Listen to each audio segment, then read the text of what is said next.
முதல் வாசகம். என் உடன்படிக்கையை நீ மீறினதால் உன் அரசை கூறு கூறாக்குவோம். தாவீதின் பொருட்டு ஒரு கோத்திரத்தை உன் மகனுக்கு அளிப்போம். அரசர்கள் முதல் நூலிலிருந்து வாசகம். அதிகாரம் 11, இறை வசனங்கள் 4 முதல் 13.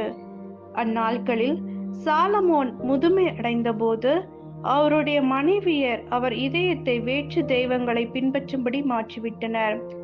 அதனால் அவர் உள்ளம் தம் தந்தை தாவீதின் உள்ளத்தை போல் கடவுளாகிய ஆண்டவருக்கு முற்றிலும் பணிந்திருக்கவில்லை.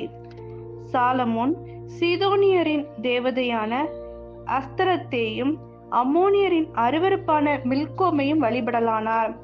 இவ்வாறு சாலமோன் ஆண்டவர் பார்வையில் தீயதனப்பட்டதை செய்தார்.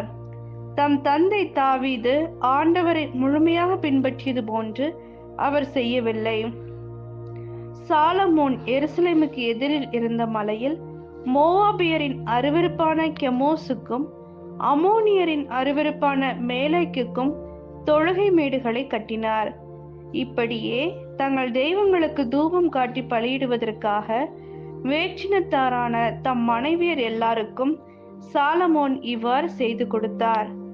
ஆண்டவர் சாலமோன் மீது சினமுற்றார். ஏனெனில் தமக்கு இருமுறை காட்சி அளித்திருந்த இஸ்ரேலின் கடவுளாகிய ஆண்டவரிடமிருந்து அவர் இதயம் விலகிச் சென்றது. வேற்று தெய்வங்களை பின்பற்ற வேண்டாம் என்று ஆண்டவர் அவருக்கு கட்டளையிட்டிருந்தும் அக்கட்டளையை அவர் கடைபிடிக்கவில்லை. ஆகையால் ஆண்டவர் சாலமோனை நோக்கி, நான் உன்னோடு செய்த உடன்படிக்கையும் நான் உனக்கு விதித்த நியமங்களையும் மீறி நீ இவ்வாறு நடந்து கொண்டதால் உன் அரசை உன்னிடமிருந்து பறித்து அதை உன் பணியாளனுக்கு கொடுக்க போவது உறுதி. ஆயினும் உன் தந்தை தாவீதின் பொருட்டு உன் காலத்தின் நான் இதை செய்ய மாட்டேன். உன் மகன் கையினின்று அதை பறித்து விடுவேன்.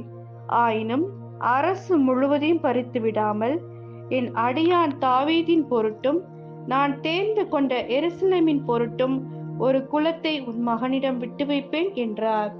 இது ஆண்டவரின் அருள்வாக்கு. இறைவா உமக்கு நன்றி.